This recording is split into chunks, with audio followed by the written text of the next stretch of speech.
there. This is Spiritual Psychic Cynthia Killian again, also known as Psychic Cynthia. And welcome. Welcome back to our next lesson in the Awakening Your Inner Psychic series, working with tarot and oracle cards to awaken your inner psychic. So this is a continuation of our first lesson, discussing just in general why you should work with tarot or oracle cards, and how that can be a benefit for especially opening the gift of psychic seeing.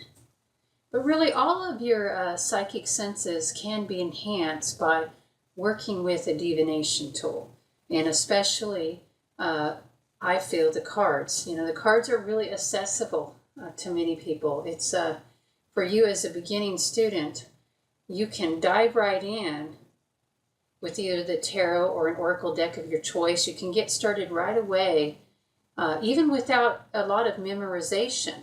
I mean, of course, if you want to actually learn your deck, that will take some time. And if you want to memorize and kind of learn the associations, that's going to take a little bit more time.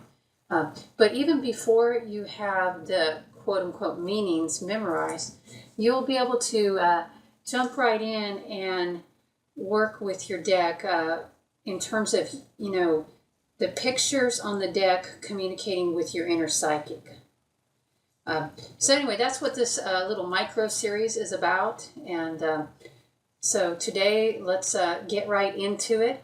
Hopefully you have your deck selected, because you'll need your deck to work with some of this stuff here. Or if you don't have your deck already, maybe you can watch this short video and go and get your deck, okay? And then do some of the stuff we talk about in here. So I have over here, as we talked about earlier, I have both an oracle card deck and a tarot. And just so you know, these aren't the only decks that I own. I own several. A few years back, I went through and cleaned out my office and sort of reevaluated the different decks I had. And I mean, honestly, I had like 45 or more different decks, and I got rid of a lot because I didn't use all those decks. Even as a professional, even as somebody who works as a psychic and a psychic teacher, nobody really needs 45 decks, okay? Or I don't think you do. But who knows, maybe if you get very proficient at it and maybe you want to read on a different deck every day. I don't know. For most of us, 3 or 4 decks, that's what we find we're going to work with. And you might have a few more, but so just so you know, I have more than 2 decks, and you probably will too if you really get into card reading, because that's the way this works. That I don't know, you see one deck of cards you like, and then you're going to see another and another. Anyway, I just wanted to mention this because that's quite normal. And so that way later on, if you don't think there's something wrong with you just because you have multiple card decks, that's pretty normal. And, I think that different card decks work better for different issues, especially if you're reading on oracles only. For example, these Heart of Fairy oracles. I talked about these, just mentioned them briefly in my last video, in the first video in the series. And again, in case you want to see the box for that, that's what they came in. And you can probably order these online if you like what you see here or whatever. I don't get a kickback or anything. It's just a deck I happen to like. And a deck I happen to work with a lot, although I haven't really worked as much with these lately in the last few months, because I've been concentrating on learning a new tarot deck. And even though I already know the tarot, but this is a new tarot deck that combines astrology with the tarot. And I know astrology too, so that makes it easier. But I, don't know this deck, like how they are putting it together. So that's been taking a little bit of my study time up. So, and I've been working with that deck. And also the runes. So, yeah. Little Heart of Fairy oracle cards have been setting aside. But I thought I would get these out, and because I see that many of my students often do work with oracle cards. A few will use the tarot, and for those of you using the tarot, kudos to you. The techniques that we're going to cover in the rest of this video series, most of them should work for both the tarot or the oracle cards. Okay, so this is not a class just on like how to read, the tarot, or how to read this kind of oracle cards. This is a class, a bunch of little classes really, on how to read using cards and how to use oracle cards and tarot to awaken your inner psychic, right? That's what this is all about. That's what we're doing together, right, dear one? So, by the way, I'm so glad you joined me this evening, or this day, if it's day for you, for this video. I just love it. Warms my heart. I love to think of all of you out there who are coming up on your path. You're rising up like a sapling, or maybe like a grand oak. That's what you'll be someday, is a grand oak, a great master of the psychic arts, right? If you stay on this path and keep at it and keep learning and growing and practicing is the most important part. Living it, you learn by living it and doing it, okay?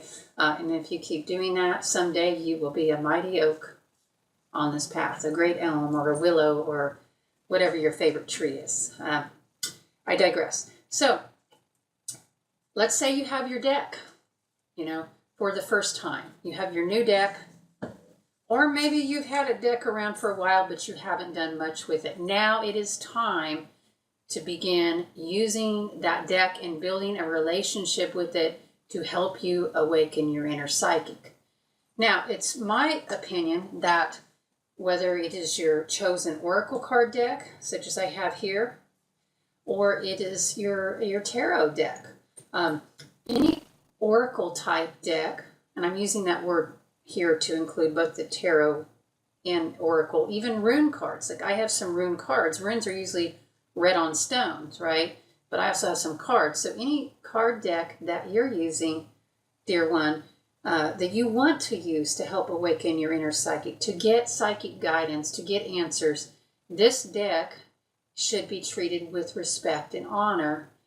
And you want to look at this as if, these are not just like toys, okay, or a game. And I know sometimes I do joke around and I say, let's play with these cards. And it's true that there is an element, I think, of playfulness. And, the inner psychic loves that so much. That's why the inner psychic loves cards, because the inner psychic and the inner child, they have a connection. They're not the same, okay, because the inner psychic is sort of like a combination of that inner child with your inner wise woman or inner wise man. So it's interesting that way. It has the yin and the yang, you might say. But definitely there is an inner child aspect, and it does. Let me put it this way. When you are relaxed and having fun, or at least relaxed, and sort of allowing your mind to flow and your right brain, that makes it so much easier for your psychic guidance to come up naturally from the heart. So that's why we're approaching these oracle cards for you, or the tarot. And when you approach them, let's approach them. I mean, yes, understanding that it can be playful and fun, but with respect, with honor. And one thing you'll see about me, people who know me know this, because I use my cards a lot hanging out with friends and stuff.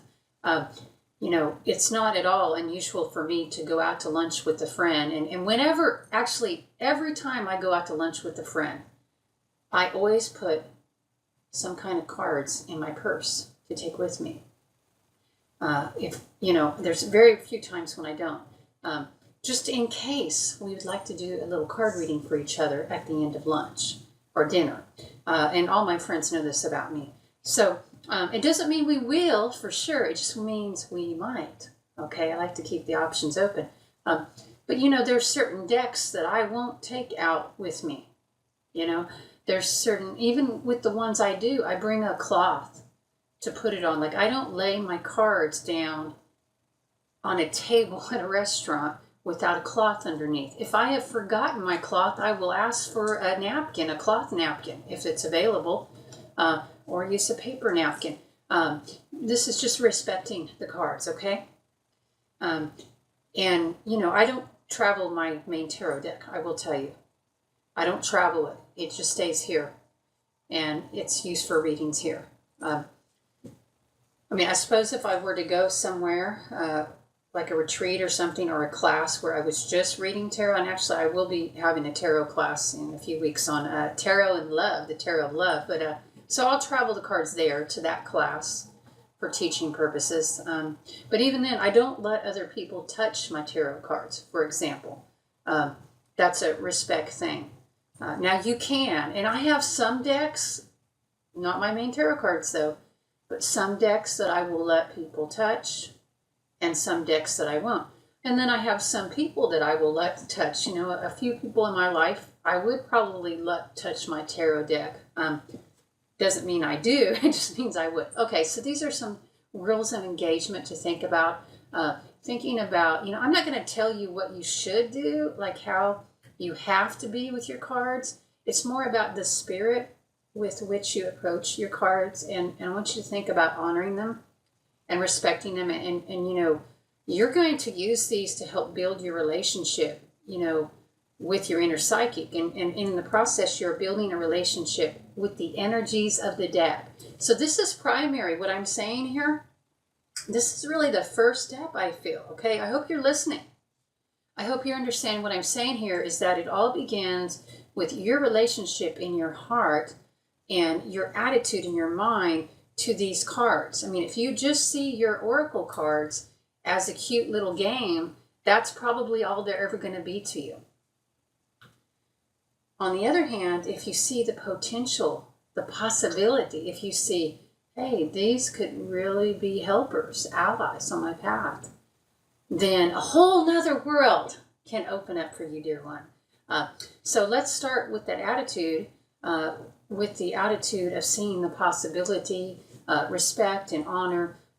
Don't leave your oracle cards just like scattered around all over the table, okay? Now, if you have a special altar and you want to lay them out and let them breathe a little, that's fine. That's different, you know. But give them their own space. You know, one thing I'd like to see for you, whether it's oracle or tarot cards, is that you have either a bag or a box to store them in. And I don't mean the box they came in. I mean, that's okay to start out with, but that's kind of hard usually to get them in and out, you know, of the boxes are really tight. So, for example, this is what I have stored my tarot cards in for well over, I don't know, probably over 15 years now.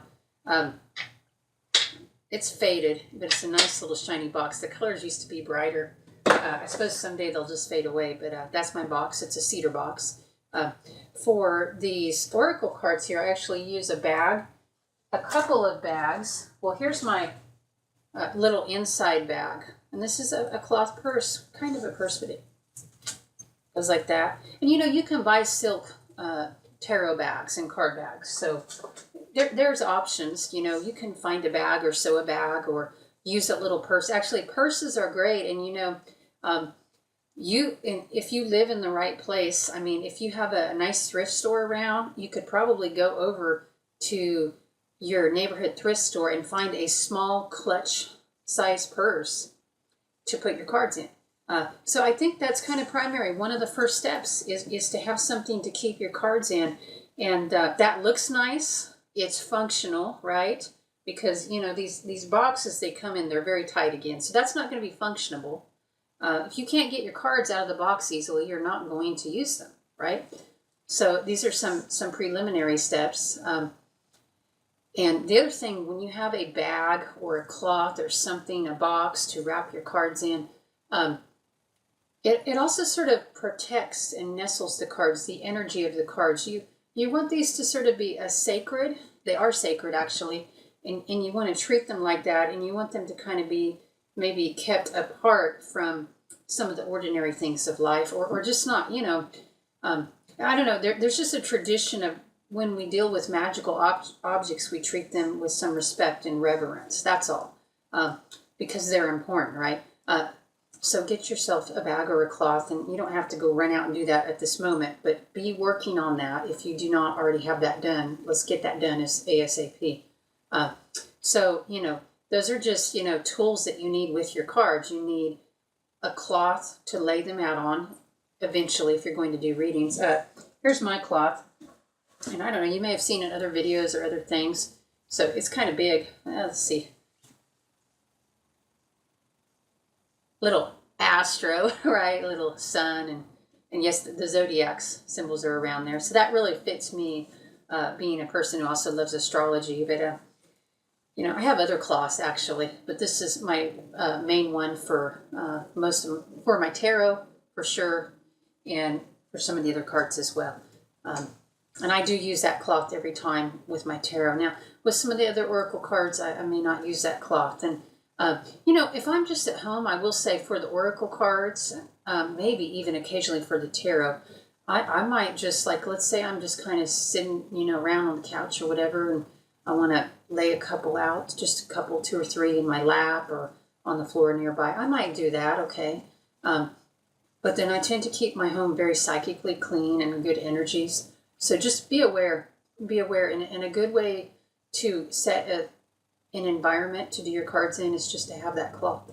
It's real easy, it's real easy. And then your bag to protect the cards when you're not using them. So you have your card deck. And what I'd like you to do with your new card deck, or your newly discovered, let's say rediscovered, first of all, I want you to go with the cards in your hands, okay? And don't worry about which hand is on top or anything like that. We don't need to get on that. But I want you to make a psychic connection and heart connection with the cards. So how we can do this is real simple. In a prayerful moment, in a meditative moment, we could even do it together now. If you want to go get your cards, okay? You can pause this. All right. And then I'm actually looking at one of the cards. So the cards are facing in. This is the back of the cards, and every card is facing the same way. Now, that is the way they should come out of the box if they're new. However, if you're getting a used deck from somewhere, or maybe it's a deck that you've had but haven't used in a long while and you're starting to use it now, you might have to straighten the cards up anyway. They just need to kind of be facing into you, all of them, right?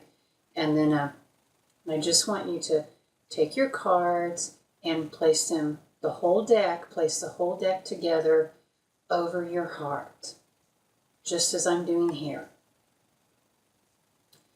And then close your eyes and take a few deep breaths in. And we're just going to breathe for a few breaths. And what we're looking for here is you want to feel the heart of the cards, the energy, the heart chakra energy of the cards. You want to feel that meet with your heart chakra, so to speak. And there'll be a click, I think. I mean, that's how I experience it. Is this a sort of energetic click, or just a feeling that something is lining up in place. So let's just breathe deeply with our eyes closed, posture strong but also relaxed. And breathe into the cards. Just imagine that you are breathing into the cards. It's almost as if you're breathing in and out of the cards, and then the cards are also breathing in and out of you.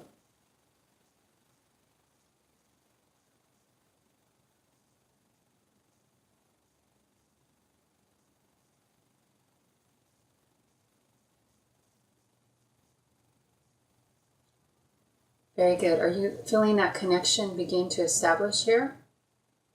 Or reestablish? And by the way, even though I've read on these cards for several years now, I am liking this. I'm feeling our connection, my connection with this deck of cards, I'm feeling it get reignited, and maybe I needed to do this because, as I shared in the beginning, I haven't been reading on this deck as much for the last few months. I've been studying and working with some other decks, so maybe even if you take a long break from working with the card deck, you need to reestablish this heart link. That's what we're doing here, is we're getting a heart link between you and the cards. Okay, I can definitely feel my heart link here. Now listen, if you need longer, if you were working along and you need to go back and do this later, or maybe just right now. I mean, if you're doing it right now and you need more time, just hit pause, okay? And keep doing it until you feel the heart link. It shouldn't take too long. And that's the other thing. If you don't feel the heart link getting established within, say, 3 to 5 minutes, I would go ahead and quit. Give yourself a break. Give the cards a break. And then just try again later. I've never had that experience personally of it taking more than 3 minutes or so.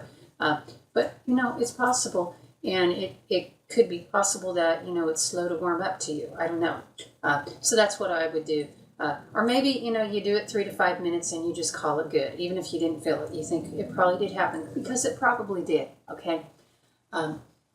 So that's the first step, in my opinion, is establishing the heart link with the deck. If these are going to actually work for you and with you to truly awaken your inner psychic, then you have to have that heart link, however you do that. And different psychics work differently. By the way, this is just my method. So don't be surprised if other card readers or psychics have other methods for linking with their cards, but most of us do link with the cards in some way or the other. Another way you can do it is just by simply placing the deck with, again, the cards facing out towards a palm and putting the other hand on top and just holding them for a few minutes. You could do this. And why is that? It's because there are chakras, psychic chakras, in the palms of the hand. And so that's good to do too. And I think just doing that periodically. Of course, we touch the cards with our hands all the time. We don't touch them to our heart very often, so do that, okay? So once you've done that, what I'd like you to do to get you started, and I'm not going to do this all here because I've already done it before, but I'll just show you. So I'm going to start going through my deck one by one, reading the names of the cards to myself, and probably out loud, actually. The Elven Knight, the Fairy of Growth. You don't have to read them out loud, but I do. But read them. Read the names of the cards. If there are messages written on the cards, which obviously there won't be if it's a tarot deck, okay? If it's an oracle deck like mine, it will just have the name of the figure and the number. Or if it's a tarot deck, the same. It will have a number and then maybe the name of the figure. So you just read that. But if it's, like a lot of oracle card decks, they have messages written on there. So you would read that too. Out loud or in your mind, but read each one.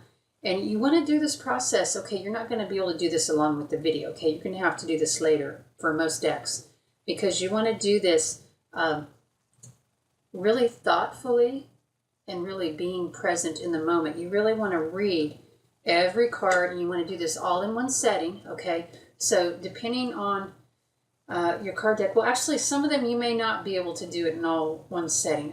We'll talk tarot in a minute. Tarot is too big to really take it all in one setting. Okay, but let's say that your oracle card deck has, let's just say 50 cards or less, and to some extent that number is fluid, okay? But, it has to be a number that you could do all in one setting. I think if it's more than 50 cards, you really should think about doing it in at least 2 settings. But, I don't know. Then again, wouldn't it be great just to go through the whole deck? Just scratch that. Let's just, make the time. I mean, if you need to set aside an hour or however long it's going to take, just write that into your schedule or, program it into your phone. So, but just be aware that if it's a tarot deck, it's going to take longer to look at each card. And really all we're doing here is looking at it. I don't know that it would take an hour. It just depends on if you get lost in one card. So try not to get lost at this first look. But you just go through reading it to yourself and really looking at the imagery. And I want you to do that one time to start with. Now, after that, you have some choices, okay? It depends on where you're at. Are you wore out psychically already? Does it feel overwhelming? If it does, just put them away for today, okay? That means that's enough for today. Now, if you've still got some gas, great. You can go on to the next thing. And what that would be is to go back through your cards again, the deck, and look at them again, okay? And then this time, pay attention to what they're stimulating within you. Don't focus real hard, okay? Just pay attention softly, lightly, and gently. Pay attention to your feeling state as you're looking to the cards. You see, the first time you look at them, you're just looking at the cards. Now you're looking at yourself, so to speak. Not in a mirror, but you're paying attention to you as you look at the cards. Okay, so just noticing, like when I'm looking at Bright Spark, I really like that one. Notice which ones you like. I think that's important. Which ones you feel more of a resonance with, which ones you like, which ones you think, ooh, that's scary, or, oh, she's beautiful, or wow, look at him, right? Whoa, I don't like that one, or that's really weird, right? Just, you're not taking notes or anything, but just notice your reactions. And just go through the whole deck again. And, again, just like before, if when you get done with that, you feel done for today, you feel complete for this time, then you can hit pause there, right, on the day for your work. If you want to go a little bit further, then we'll go through the deck one more time. This is what you'll be doing one more time. And so this time, as you go through the deck, what I want you to do is, I want you to do what we've done before, but do it at the same time. I want you to look at the cards very deeply, just paying attention to the pictures.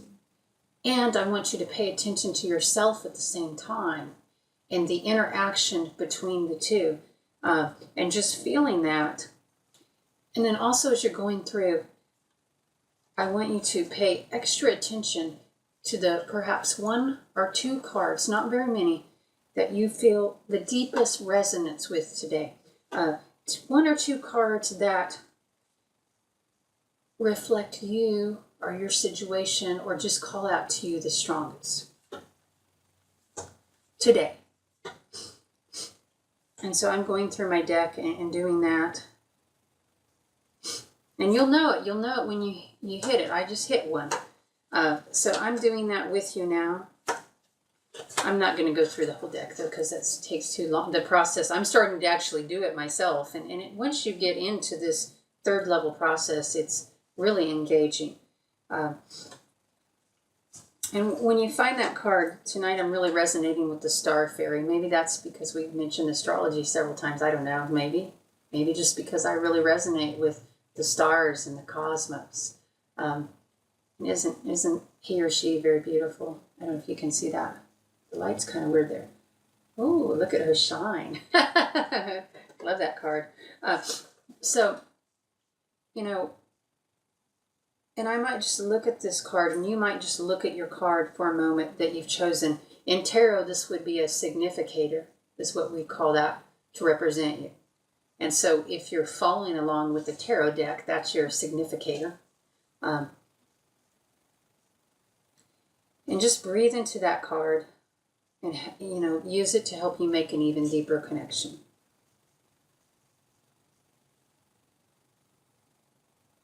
Okay, so those are some quick exercises and some tips to get you started working with your Oracle card deck. And of course, we're going to cover more in the next few videos. But that's what I'd like you to see to get your additional supplies, your bag and your cloth, and also to make the heart connection, the heart link. That's the most important, if you can do that next. And then to go through the deck 3 times like we've done there and find a significator. So start with that. And then when you've gotten through that, we'll move on to the next lesson together. In the meantime, happy card reading, dear ones. Bright blessings and love to you all.